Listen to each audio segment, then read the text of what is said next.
Looking for how to uninstall, remove, delete finger heart launcher app on your phone? In this video I show you how to uninstall, remove, delete finger heart launcher game app in 1 minute. For doing this, go to settings, then go to apps, then go to see all apps. Now find out finger heart launcher, tap on it, scroll down, tap on home app.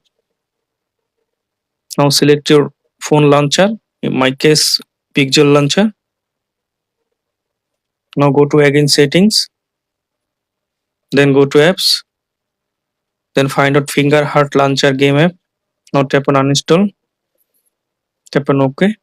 Now I hope that you remove uninstall finger heart launcher game app.